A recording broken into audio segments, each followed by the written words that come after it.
দর্শক, ভিন্ন ধর্মের মানুষেরা সালাম দিলে কিভাবে উত্তর দিতে হয় এই প্রশ্নটি অনেকের অজানা। অনেকে জানতে চান যে ভিন্ন ধর্মের মানুষেরা, অমুসলিমরা যদি কোনো মুসলিমকে সালাম দেয় তাহলে কিভাবে উত্তর দেবে। এখানে আমি হোয়াইট বোর্ডে দেখাচ্ছি, যদি আপনি মুসলিম হন এবং কোনো অমুসলিম আপনাকে আসসালামু আলাইকুম বলে, যদি সে বলে আসসালামু আলাইকুম, তাহলে আপনি বলবেন ওয়া আলাইকুম, অর্থ তোমার উপরও।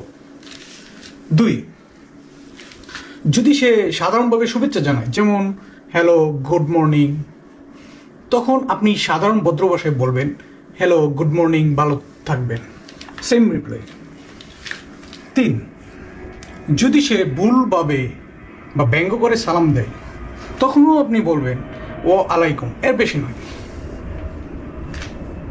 নোট হাদিস হচ্ছে, ইহুদি বা নাসারারা অমুসলিম তোমাদের সালাম দিলে বলবে ও আলাইকুম, সহিহ বুখারী ও মুসলিম।